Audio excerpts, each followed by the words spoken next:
संस्कृत व्याकरण को जानने के क्रम में आज हम जानेंगे वर्ण संयोजन और वर्ण विन्यास के बारे में। हम ये जानते हैं कि किसी भी भाषा की जो मूल इकाई होती है वह वर्ण होती है। ठीक है, भाषा में प्रयोग होने वाली ध्वनियों का जो एक सांकेतिक चिन्ह होता है उसे ही वर्ण या अक्षर कहते हैं।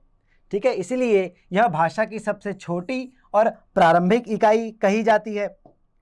और जब इन्हीं अनेक वर्णों को मिलाकर के कोई शब्द बना दिया जाता है तो उसी को कहते हैं वर्ण संयोजन। अर्थात दो या दो से अधिक वर्णों या अक्षरों के मेल से जब पद बनता है तो इसी प्रक्रिया को कहा जाता है वर्ण संयोजन। ठीक है, कई वर्णों या अक्षरों को जोड़कर शब्द बनाने की प्रक्रिया या कई वर्णों को मिलाकर एक शब्द बनाने की प्रक्रिया ही कही जाती है वर्ण संयोजन। उदाहरण के तौर पर हम देखते हैं, जैसे हमने वर्ण लिए, एक वर्ण है क, यह हलंत है इसलिए इसमें अ जोड़ा स्वर, फिर प में ओ मात्रा लगी और त और अंत में आया अह, और इन सभी वर्णों को मिलकर शब्द बना कपोतः। कपोतः माने कबूतर।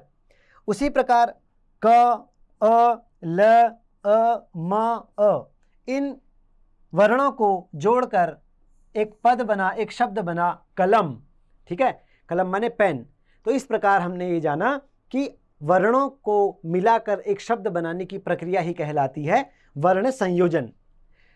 उसी प्रकार जब कोई पद है, कोई शब्द है और उसमें जिन वर्णों का प्रयोग किया गया है, यदि हम उन सभी वर्णों को अलग अलग कर दें, उनको तोड़ दें, शब्द में आए हुए सभी वर्णों को अलग अलग कर दें, तो इस अलग अलग करने की प्रक्रिया को ही कहते हैं वर्ण विन्यास या वर्ण विच्छेद।